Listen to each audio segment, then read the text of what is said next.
Capitalism.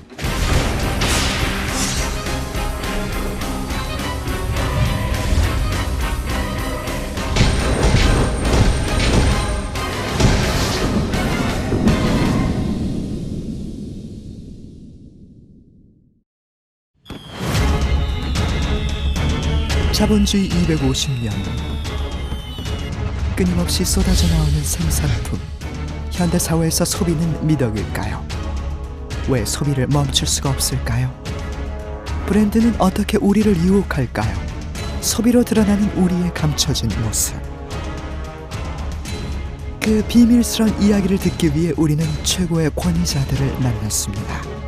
And in fact, the commercial world around us is all about tempting us to do things now.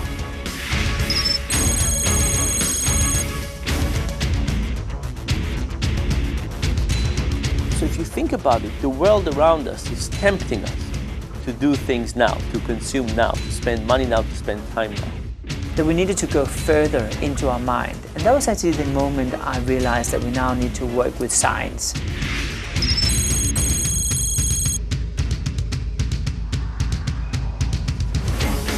And to combine neuroscience with marketing, which now is called neuromarketing. I want them to be able to see certain things. I want them to be able to hear certain things. I'm adjusting the sounds and the music.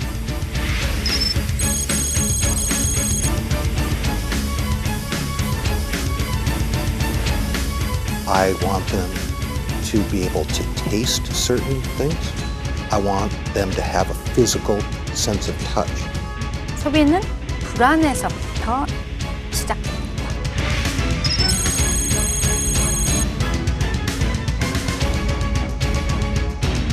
우리 인간은 그러한 소비에 그냥 끌려가는 노예라고도 할 수 있습니다.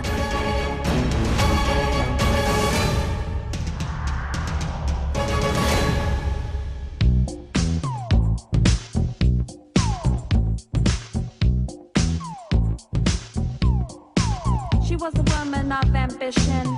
She had goals, she had vision. She knew the boys who got the check, who put the sparkles on that neck. She played him sure, but what the heck? She toasting with friends on the deck. She dances slow for him, she lets him know she ain't an easy bet. 쇼핑은 우리가 생각했던 것보다 훨씬 어렸을 때부터 시작됩니다. 무수히 쏟아져 나오는 캐릭터 상품들. 어린이 프로그램이나 TV 광고 등을 끊임없이 반복해보는 우리 아이들은 매일 뭔가를 손에 쥐어야 합니다. 이렇게 시작된 쇼핑은 아이들에게 아주 특별한 기억을 갖게 하죠. 이러한 기억은 나도 모르게 그 상품을 좋아하게 만들어 특정한 상품을 선호하는 취향으로 발전하게 됩니다. 바로 미래의 잠재적인 고객으로 길들여지게 되는 것이죠. A baby which is 1.5-year-old remember at least 100 different brands. The fact that they're going to be hypnotized by all these advertisements.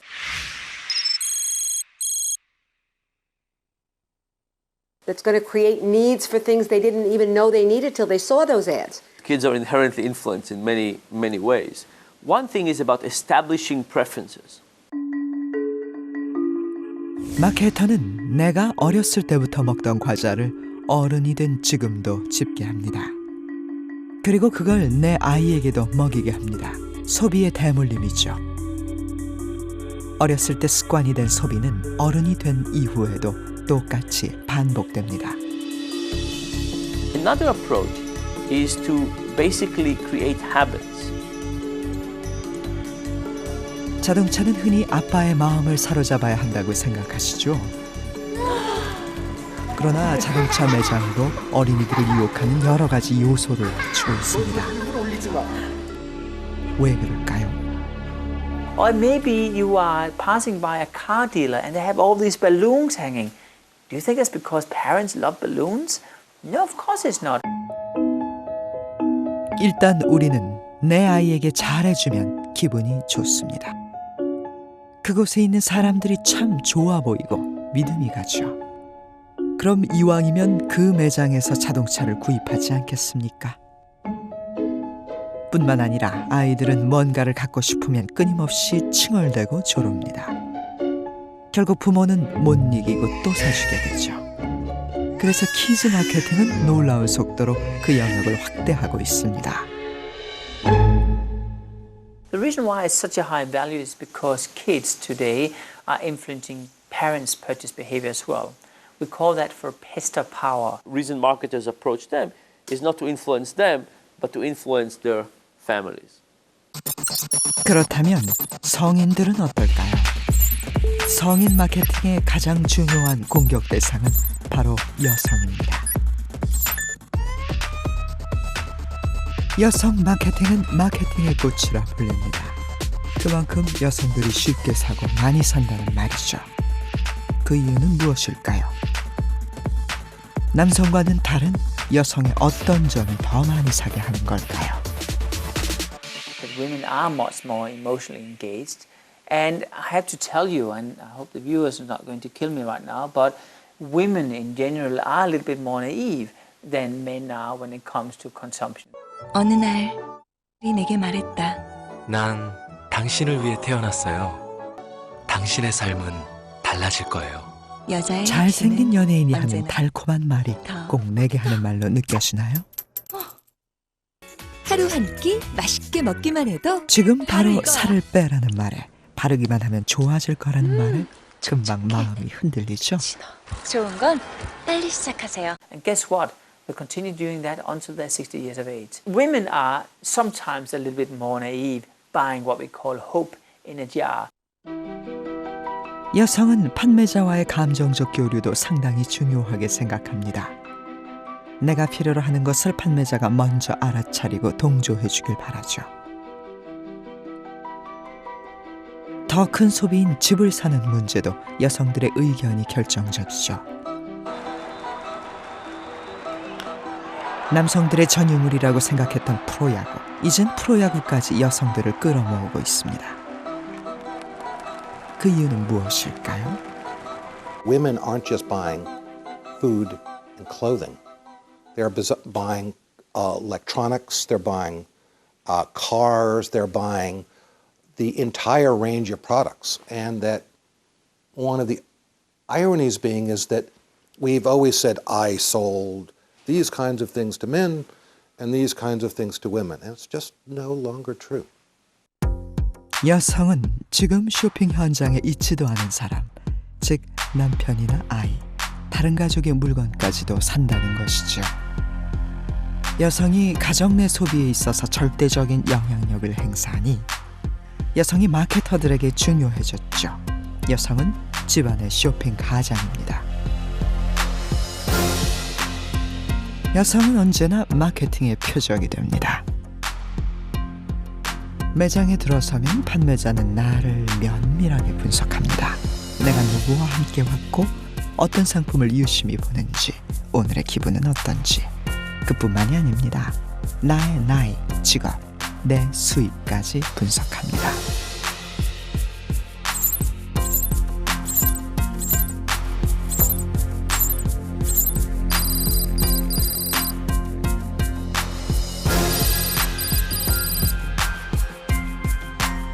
물론 우리는 전혀 눈치챌 수가 없죠. 기분 나쁘신가요? 하지만 이건 아무것도 아닙니다. 보안을 위해 설치된 CCTV는 또 다른 목적으로도 이용됩니다. 마케터가 CCTV를 통해 내 모습을 고스란히 분석하고 있다는 사실. 정말 충격적이죠? 하지만 진실입니다. 그리고 그것을 이용해 고도의 마케팅 기법을 만들어 우리를 조종하고 있는 것이죠. I'm there to watch. Please remember, I have a staff globally of 140 people who spend their weeks and their weekends on the floors of stores, malls, airports, and train stations, observing how people move and how people interact.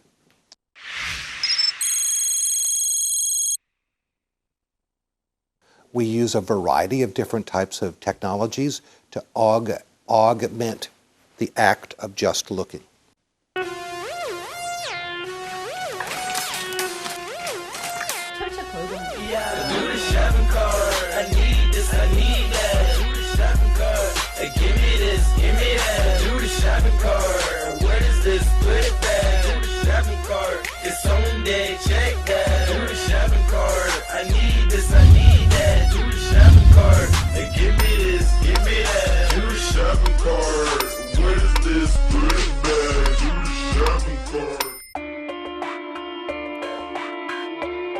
왜 우리는 마케터들의 술수를 눈치채지 못했을까요?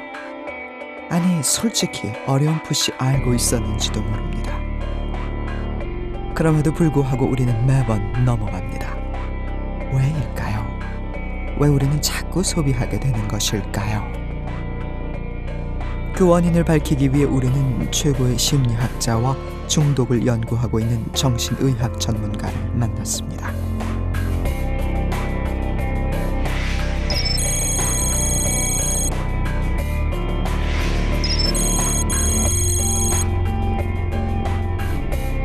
그들과 함께 소비를 불러일으키는 우리 안의 감정에 대해 심층 분석했습니다.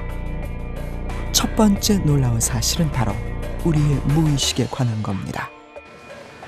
무의식이란 이런 겁니다. 머리에 안경을 얹고 있으면서도 의식을 못합니다.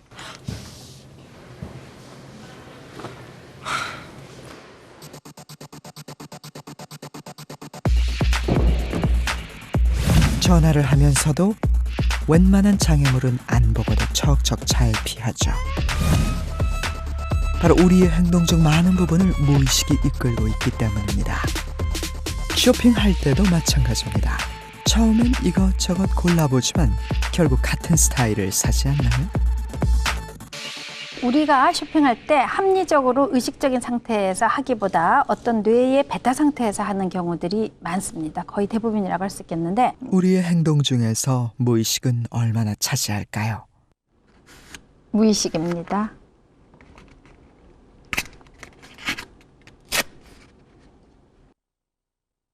의식입니다. 사실은 빙산에 수면에 있는 것보다 더 적어요. 더 적어요. 예. 뭐 찢을 요만큼도 안 될 거예요. 요만큼도.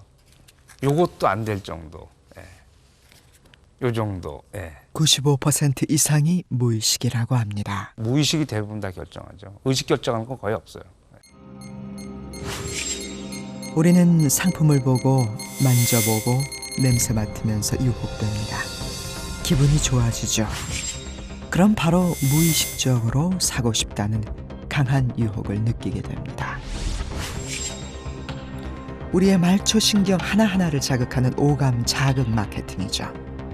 전문 용어로 큐 매니지먼트라고 합니다. 사람들이 빨리 반응하도록 만든다는 뜻이죠.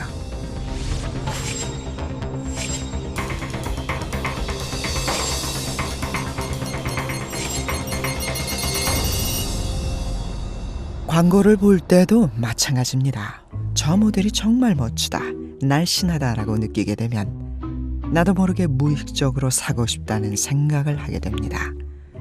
무의식의 세계로 되돌아가 볼까요?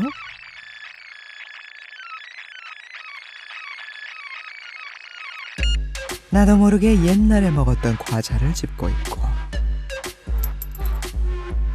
그 물건을 사면 나도 모르게 살이 빠질 것 같고, 마트에 가면 나도 모르게 좌회전하고, 일단 한번 먹어보면 나도 모르게 사게 되고. 그래서 저거는 내가 필요한 거야.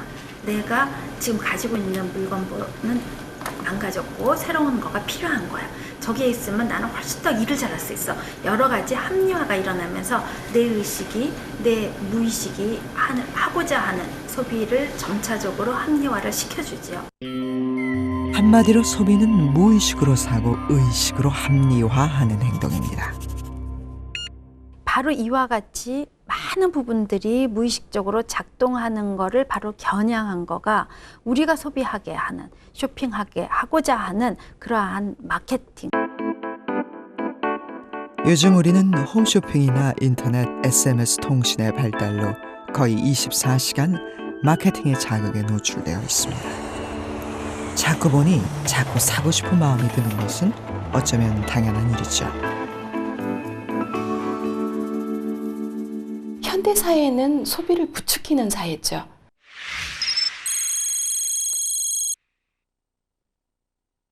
견물생심이라는 것도 나타나기 때문에 소비를 할 수밖에 없는 그런 사회적인 배경 속에 그 소비자가 놓여 있다. 여기서 끝이 아닙니다. 이제 마케터는 우리 머릿속까지 들어와 속속들이 분석하고 다양한 방법으로 우리를 세뇌시킵니다. That we needed to go further into our mind. And that was actually the moment I realized that we now need to work with science and to combine neuroscience with marketing, which now is called neuromarketing. 마케팅의 꿈은 소비자의 무의식을 점령하고 조정하는 것. 그 꿈의 정점이 뭔지 아십니까? 바로 브랜드가 되는 것입니다. 브랜드. 브랜드가 어떻게 우리를 조정하는지 남녀의 만남으로 표현했습니다. 먼저 마케팅은 직접 자신을 알리는 것입니다.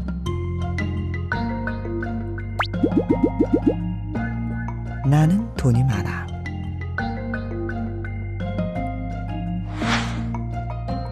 PR은 다른 사람을 통해 자신을 알리는 것이죠. 친구가 얘기합니다. 그는 돈이 많다고. 광고는 지속적으로 자신에 대해서 떠드는 것입니다. 귀에 못이 박히도록. 그러나 브랜드는 말하지 않아도 상대방이 먼저 자신을 알아보는 것이죠. 당신은 돈이 많은 것 같아요. 브랜드를 살 때면 우리 뇌에서는 아주 특별한 변화가 일어납니다.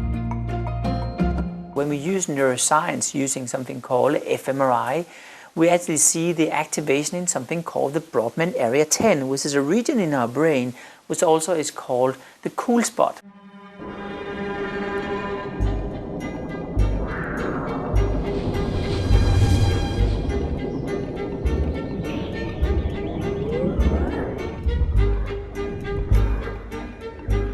브랜드만 보면 무조건 지름신이 내려 꼭 사야 하는 사람들.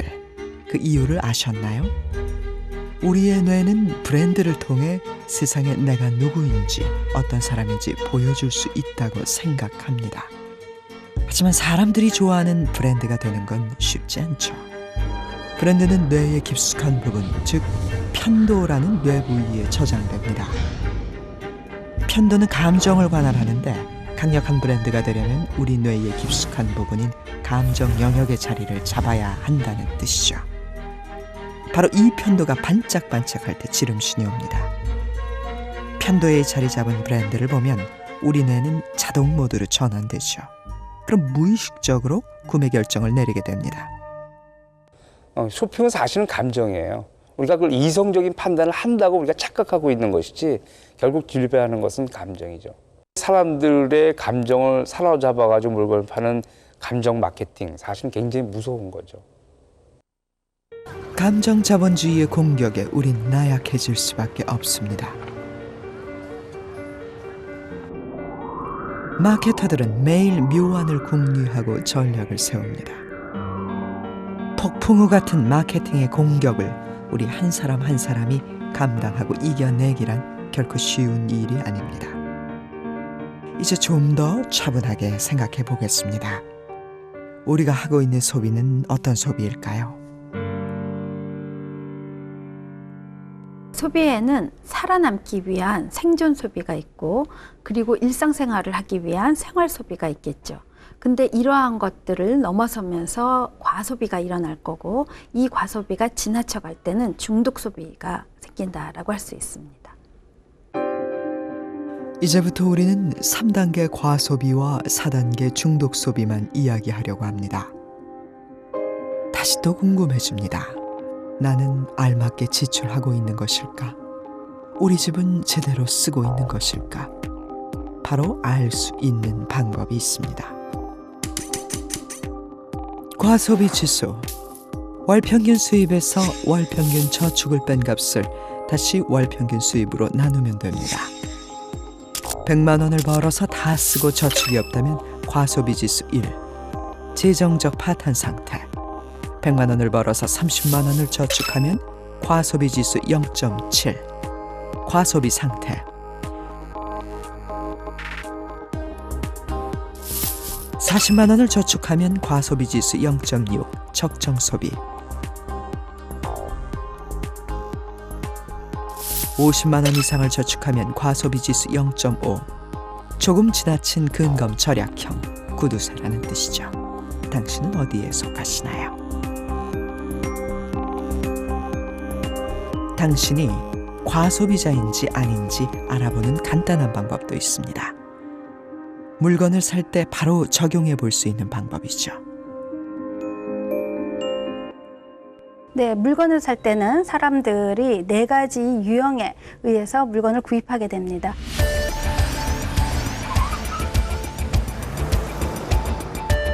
첫 번째는 그 물건이 없어서.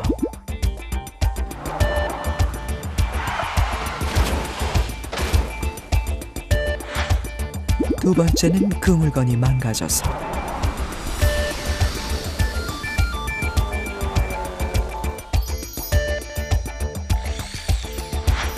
세 번째는 갖고 있지만 더 좋아 보여서.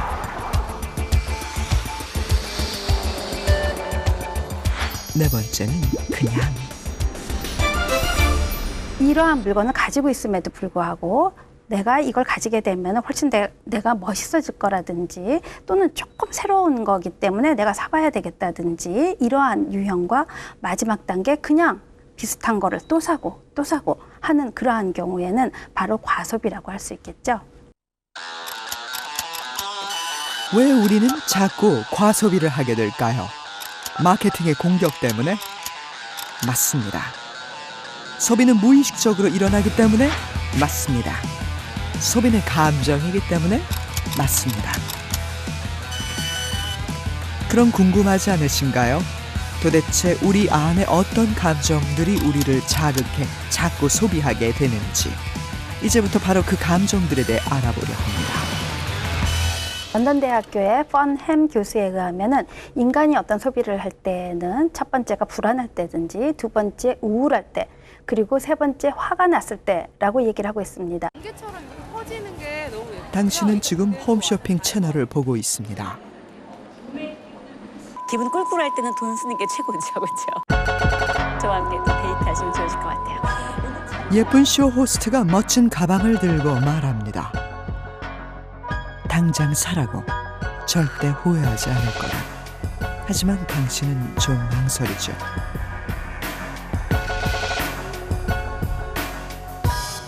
갑자기 불안해집니다. 금방 다 팔릴 것 같은 마음에 안절부절. 이제 더 이상 선택의 여지가 없습니다. 실제로 이렇게 불안을 자극할 때마다 판매량은 수직 상승합니다.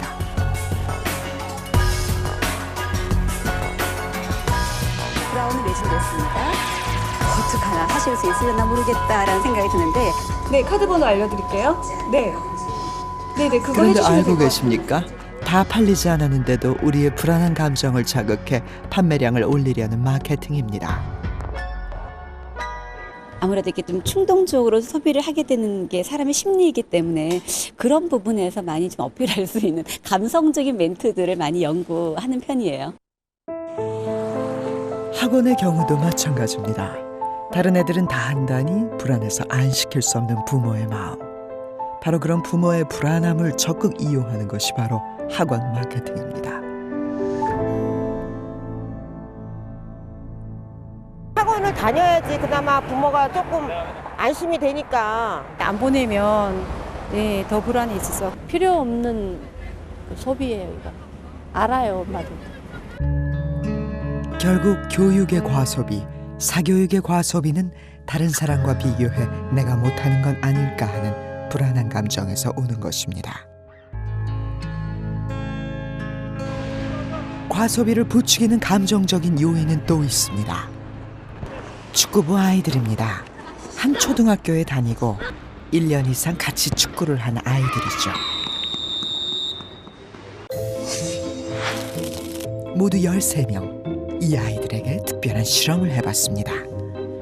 오늘 오후에 있을 시합에는 10명만 참여할 수 있는데 같이 하기 싫은 친구들을 직접 뽑으라고 했죠. 아이들은 어떤 반응을 보였을까요? 안 뽑았을 것 같아요. 딴 애가 뽑혔어요. 자신만만하군요. 많이 적었을 것 같아요. 떨어질 것 같아요. 제가 그닥 인기가 많은 편이 아니라서. 이게 많은 편이 아니야? 그리고 축구도 그닥 잘 못해요. 은근히 걱정하는 친구도 있죠. 1시간 후 제작진은 투표 결과와 상관없이 친구들이 너를 제외시켰다고 거짓 결과를 말해주었습니다. 예상하고 있었어요. 누구부터 하셨어요? 친구들이 날 선택했구나. 그래서 앞으로 내가 뭘 잘못했는지 알고 고쳐야겠다라고 생각하고 그냥 나왔어요. 기분이 안 좋았죠. 친구들한테 서운한 거요? 그냥 빨리 그냥 안 창피하게 그냥 빨리 돌아갔으면 좋겠다는 생각. 애써 태어난 척하지만 모두 적잖이 실망한 표정입니다.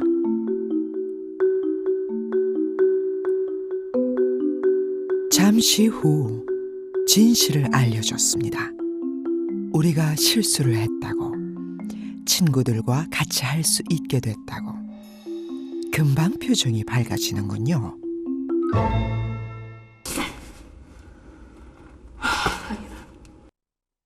기분이 어떤지 물었습니다. 저 말로 표현할 수 없어요. 완전 좋았어요. 속상했다가 다시 기뻤죠. 기뻤어요. 좀 놀라기도 했고 많이 기뻤어요. 아이들의 절절한 마음이 그대로 느껴지시죠? 우리 모두 주변 사람들로부터 배척당하는 것을 두려워하기 때문입니다. 그래서 사회적인 배척은 우리 감정에 큰 상처를 줍니다. 이와 관련된 유명한 실험이 있습니다. 실험 제목은 돈의 상징적인 힘.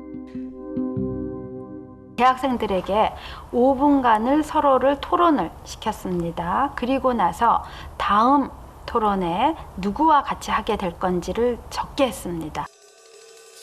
그들 중 일부를 무작위로 뽑아 모두가 당신과 토론하기 싫어한다고 말했습니다. 다음은 그들에게 동전을 그려보라고 했죠. 그 결과 저마다 동전의 크기가 다른 것을 볼 수 있었습니다. 아무도 나하고 토론을 다음번에 하지 않으려고 한다라는 말을 들었던 사람들의 동전이 훨씬 더 크게 그려졌다는 겁니다. 돈에 대한 욕구라든지 이러한 것들이 커진다라고 할 수 있습니다. 이는 소비와도 관련이 있습니다. 사회적으로 배척을 당했을 때는 이를 보완하고 싶은 욕구가 생깁니다.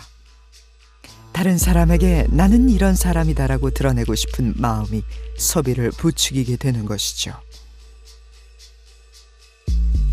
이러한 소속의 욕구는 청소년기에 특히 더 강하게 작용합니다. 그래서 또래 문화를 형성하고 소비에도 직접적인 영향을 미치죠. 또래 문화를 확인하기 위해 우리는 아이들에게 사탕 실험을 했습니다. 6종류의 사탕이 있습니다. 먼저 아이들에게 좋아하는 사탕 6개를 고르라고 했습니다. 다음은 옆 친구에게 쓴 걸 보여주고 친구가 뭘 좋아하는지 알 수 있게 했죠. 그리고 6개의 사탕을 고르라고 했습니다. 과연 선택이 달라졌을까요? 먼저 성환이와 준성이의 경우를 보겠습니다. 성환이는 1차 선택 시 네모 사탕과 동그라미 사탕을 위주로 골랐습니다. 또 준성이는 네모와 별, 나무 사탕을 각각 2개씩 골랐군요. 그럼 2차 선택에서는 어떻게 달라졌을까요? 성환이는 자신의 선택을 버리고 준성이의 선택을 그대로 따랐습니다. 그건 준성이도 마찬가지였죠. 왜 그랬을까요? 이왕이면 제 마음에도 맞고 준성이 마음에도 맞는 걸 선택하려고. 종서와 승현이도 자신의 선택을 친구의 선택으로 완전히 바꿨습니다. 승혜가 3번 좋아한다. 승혜가 그건 맛없대요. 그냥 종서가 한번 먹어보라 맛있다고 해서요. 효서와 윤중이도 역시 마찬가지였습니다. 7팀 중 3팀이 친구의 선택을 그대로 따랐습니다. 현서는 짝꿍인 상우의 선택을 그대로 따랐습니다. 나머지 아이들도 전부 동조 현상을 보였습니다. 바로 또래 집단의 선호도가 나의 선택에 엄청난 영향력을 미친다는 것이죠. 그 이유는 무엇일까요? 청소년들이 가장 많이 느끼는 거가 외로움입니다. 이 외로움을 메꿔줄 수 있는 곳이 바로 또래 집단이죠.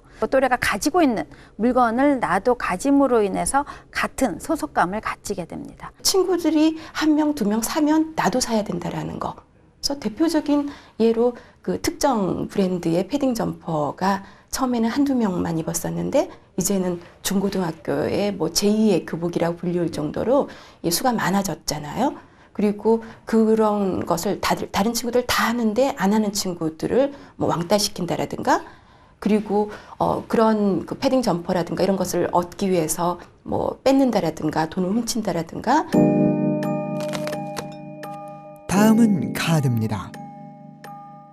소비를 부추기는 우리 안의 감정이 카드와 무슨 상관이 있냐고요? 카드를 쓸 때 우리 뇌에서 일어나는 변화가 바로 그 해답입니다. 내가 직접 현찰을 내거나 이럴 필요도 없고요. 이런 소비를 과소비하게 될 때에 생기는 이 뇌의 고통 중추가 전혀 마비된 상태에서 내 사진을 찍어보면 돈으로 낼 때보다 카드로 낼 때 우리 뇌의 고통이 훨씬 덜하다고 합니다. 뇌가 착각하는 이유는 우리가 카드라는 물건을 냈다가 계산 후 다시 돌려받게 되니 손실로 여기지 않는다는 겁니다. 결국 그만큼 죄책감도 덜해서 자꾸 쓰게 되는 것입니다.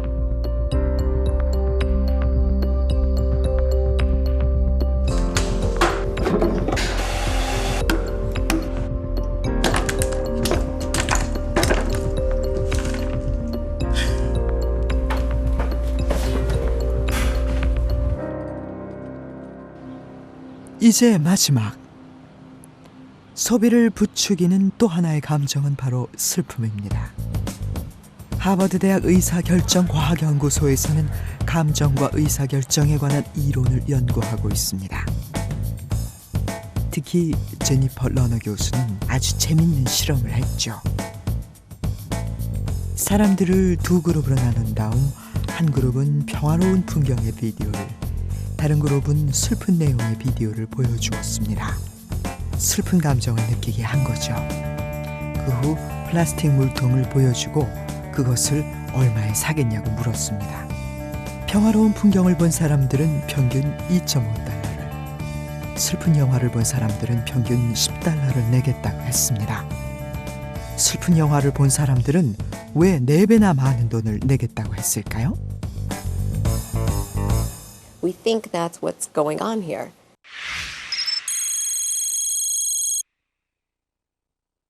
Without decision makers realizing it, they just want something a lot.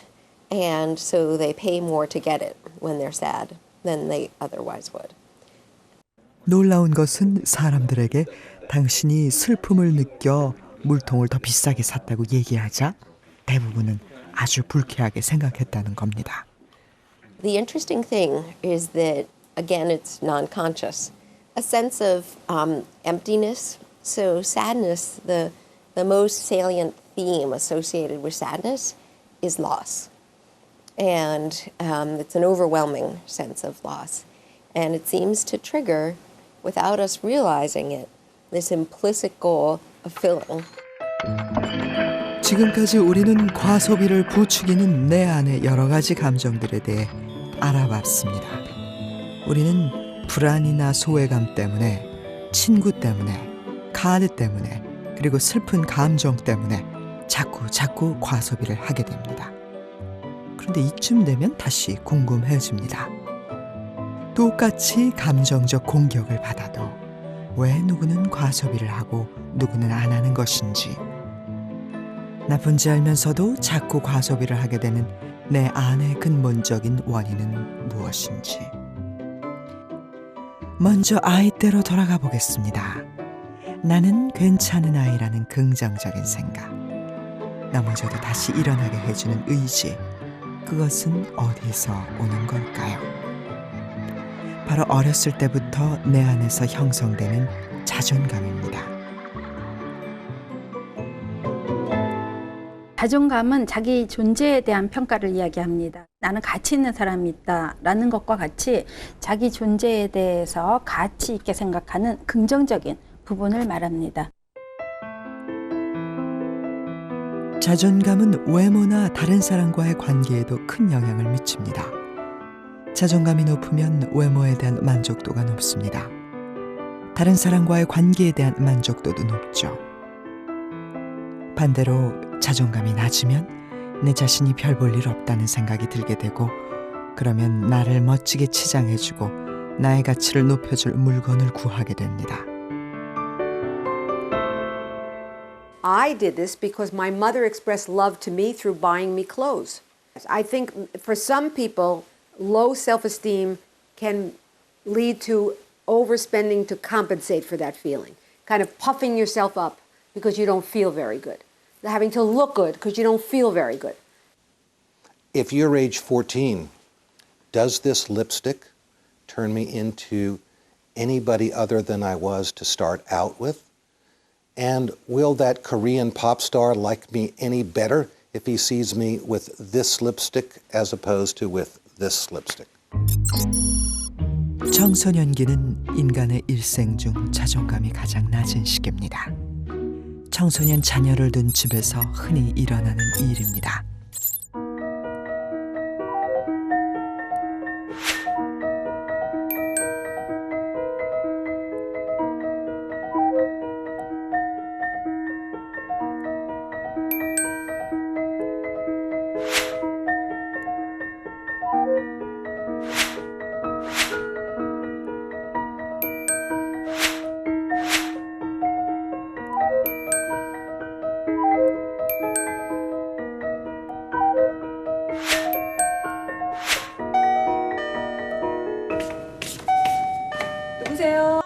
김남혜 씨 택배 왔습니다.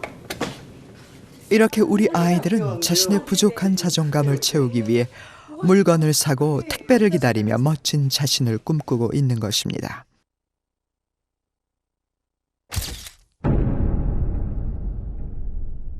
하지만 그것은 일순간의 행복이죠.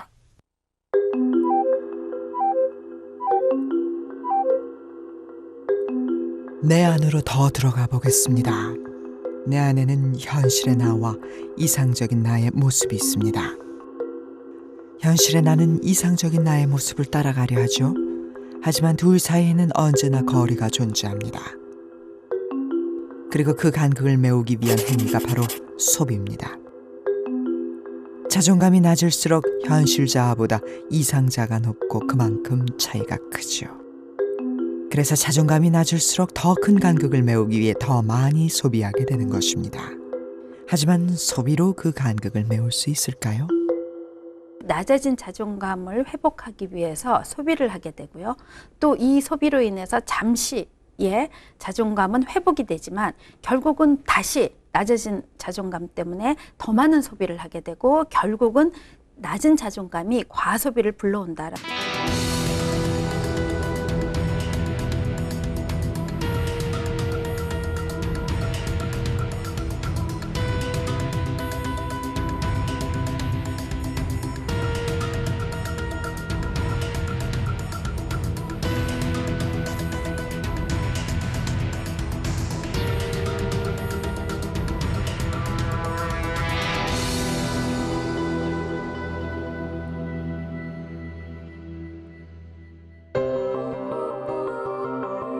반복되는 과소비는 점차 중독 소비로 갈 가능성을 충분히 갖고 있다는 것입니다. For many consumers, it is that it's a way to basically gain dopamine in our brain. Dopamine is a neurotransmitter. It's a small chemical released when you, for example, play a game, if you drink alcohol, or if you're shopping. And this is really interesting because in the end of the day, it means that we will constantly, as a shopper, seek to have that dopamine release. 자존심과 상관이 있을 텐데요. 그러니까 부정적인 정서가 있게 되면은 쇼핑 중독을 할 가능성이 있어요. 그래서 이게 이제 어렸을 때 부모님하고 관계에서 사랑을 못 받는 경우도 있고요. 현재 본인이 사랑받지 못하고 있다고 생각하는 경우, 그 다음에 본인의 어떤 성격적인 것 때문에 타인하고 관계에서 적절한 대접을 못 받는 사람들, 이런 어떤 애정적인 부분의 불균형, 이런 경우가 제일 많은 쇼핑 중독의 원인이 될 수 있어요.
우리들의 집으로 가봅니다. 가득 채워진 옷장과 벽장. 어떻게 하면 과소비나 쇼핑 중독에서 벗어날 수 있을까요? 아니, 그 전에 내가 정말 쇼핑 중독인지 아닌지부터 확실하게 체크해 볼까요? 원래 250문항이었던 것을 줄여 간단하게 소개해 드리겠습니다. 한번 체크해 보시죠. 1. 쇼핑 습관을 스스로 통제하지 못한다. 3. 쇼핑할 때 드는 돈과 시간이 점점 늘어나지만 별다른 느낌이 없다. 5. 쇼핑은 긴장이나 불안감을 풀어주는 취미생활이다. 7. 쇼핑을 한 뒤 사용하지 않은 물건이 집안에 가득하다.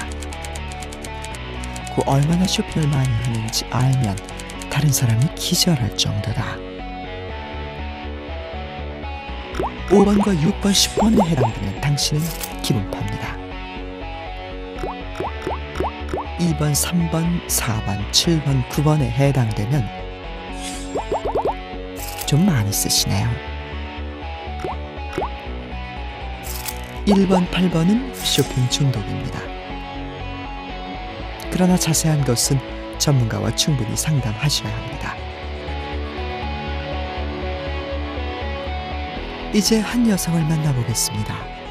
저희가 제시한 간략한 체크리스트를 통해 심각한 쇼핑 중독 상태로 판단된 한지혜 씨입니다.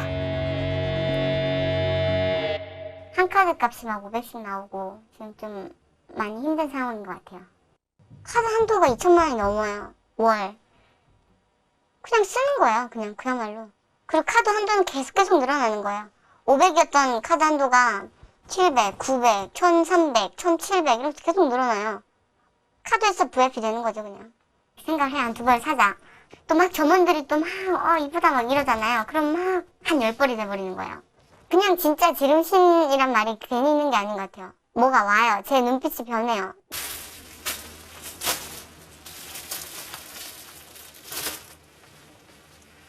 마음에 들잖아요. 그럼 똑같은 디자인이잖아요. 이런 거 다 막 사는 거야. 그냥 색깔별로 다르게. 이런 것들 다 지금 안 입은 옷이에요. 뜯지도 않고 그냥 이렇게 200만 원짜리인데 한 번도 안 든 거야. 지금 여기 처박혀 있는 거야 이러고. 사놓고 들지도 않아요. 정말 엄청나게 샀군요. 왜 이렇게 자꾸 사는 걸까요? 살 때의 기분은 어떤지, 왜 자꾸 사는지 솔직한 이야기를 들어봤습니다. 내가 또 이렇게 비즈니스를 했구나 하면서 합리화를 또 하죠. 난 필요했어. 그러니까 이게 정말 필요에 의해서라기보다 그냥 그 카드를 긋고 그냥 그 사는 그 느낌이 약간 좋은 건 있는 것 같아요. 그냥 한 번이 됐든 두 번이 됐든 의사랑 이 관련된 토픽으로 좀 치료해보고 싶었어요. 뭐가 문제인지. 우리는 함께 정신과 전문의를 찾아갔습니다. 지혜 씨는 자신이 어렸을 때 이야기를 들려주었습니다. 아니요, 전혀 없으셨어요. 전 초등학교 3학년 때 이후로 돈을 받아본 적이 한 번도 없어요, 집에서. 그럼 어떻게 학교를 다녔어요? 힘들게 다녔죠. 걸어서 다니고 막 일곡정거장 맨날 걸어 다니고 신발 떨어져도 안 사서 그냥 구멍 난 거 신고 다니고. 그럼 그 고등학교 때 이럴 때 등록금은? 등록금은 이제 학교에서 좀 못 사는 애들 도와주는 그런 걸로 도움받고 선생님들이 많이 챙겨줬어요. 부모의 이혼 후 함께 사는 아버지로부터 재정적 지원을 전혀 받지 못한 상황. 가족으로부터 충분히 사랑받지 못했던 환경. 이로 인해 형성된 낮은 자존감. 바로 그것이 그녀가 쇼핑 중독에 빠진 이유였습니다. 그 모든 중독이 똑같지만요. 제일 중요한 거는 나는 쇼핑 중독에 무력하다라는 걸 선언하는 거예요. 저기 굉장히 불행이죠. 예, 굉장히 불행이고 솔직히 얘기하면 개인적인 불행이 아니라 가족의 불행이에요. 가족이 다 그것 때문에 그 빚을 지게 되니까 가족들이 다 경제적으로 떨어지게 되고 가족 간이 와해되고.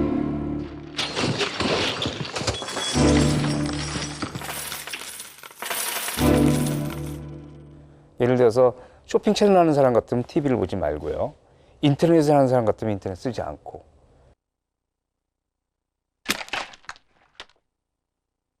혼자 썼기 때문에 가족들한테 내가 혼자 못하니까 선언하고 도움받고요.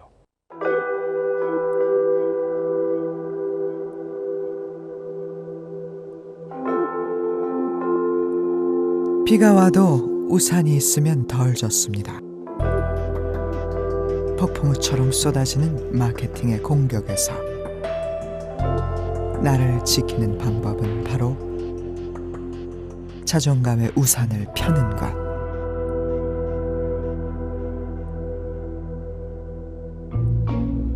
여러분들에게 묻습니다. 우리는 소비하면 할수록 더 행복해질까요? 소비하면 행복해지기 때문에 소비의 양을 계속해서 늘리면 더욱더 행복해질 것인가? 라는 이제 질문을 할 수가 있는데 그건 그렇지 않다라고 일단. 그렇다면 어떤 소비가 행복한 소비일까요? 우리는 서울대 심리학과 곽금주 교수팀과 공동으로 소비와 행복 간의 상관관계에 대해서 조사했습니다. 먼저 초등학생 110명에게 행복도 조사를 했습니다. 그중 평균 점수를 받은 아이들 12명을 뽑았습니다. 6명씩 두 팀으로 나누었습니다. 이제 우리는 똑같은 예산으로 다른 소비를 하게 할 것입니다. 두 팀에게 주어진 돈은 똑같이 한 명당 5만 원. 먼저 A팀은 5만 원으로 사고 싶은 물건을 사게 했습니다. 정말 좋아하는군요. 무엇을 사는지 볼까요?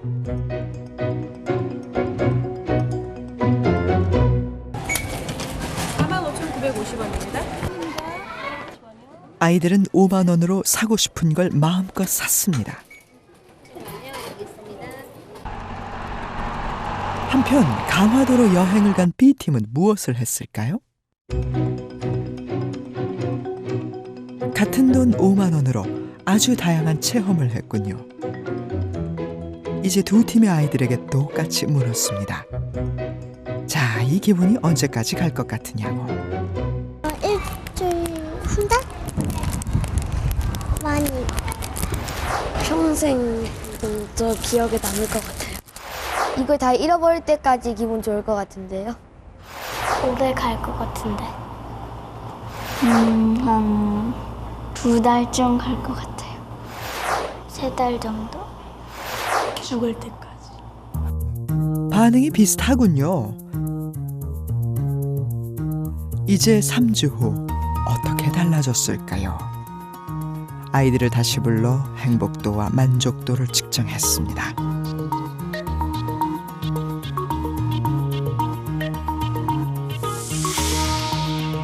먼저 행복도를 비교해봤더니 강화도로 갔던 B팀의 행복도가 더 높아 심리학적으로 유의미한 결과가 나왔습니다.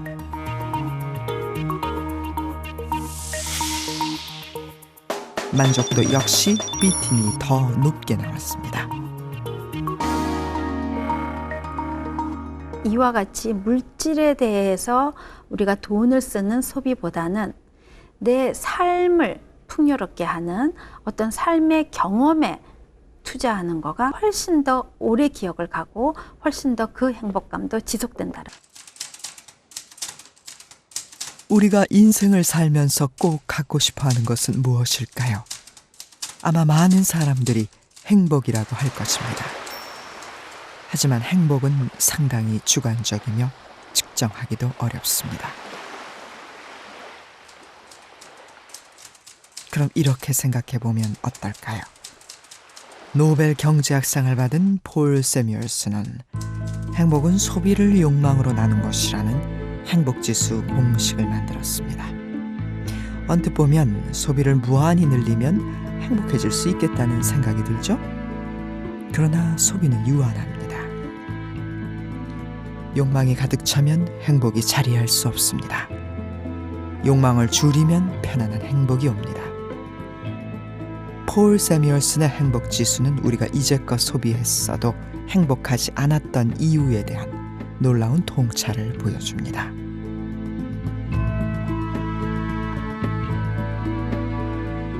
우리는 자본주의 시대에 살고 있습니다. 넘치도록 쏟아져 나오는 상품에 24시간 시도 때도 없이 우리를 유혹하는 마케팅의 공격에 우리는 너무 쉽게 무너져 왔습니다. 그저 잘 쓰는 것이 자랑이라 생각해 왔습니다.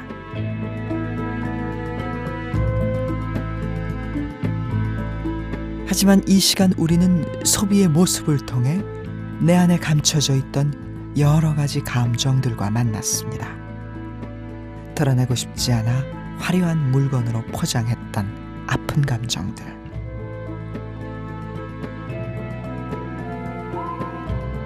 그러나 이제 그대로 내버려둘 순 없습니다.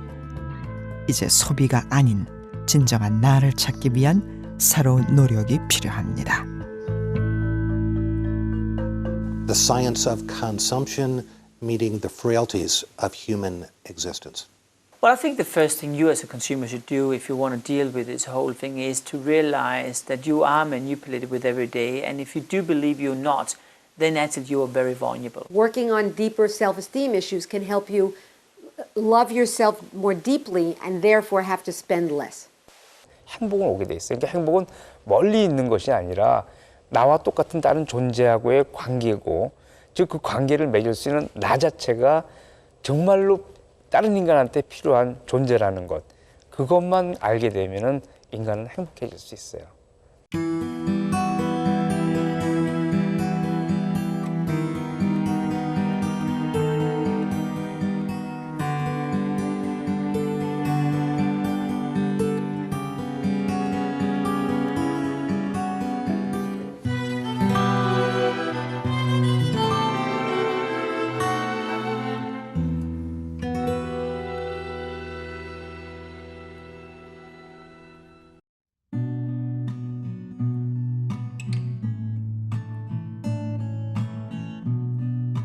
Right from the start, we were golden and our racing hearts couldn't get enough perfect couple and the perfect rush. But you got lost. You got lost along the way, and you got scared. Don't be scared. I'll stay in the rain, but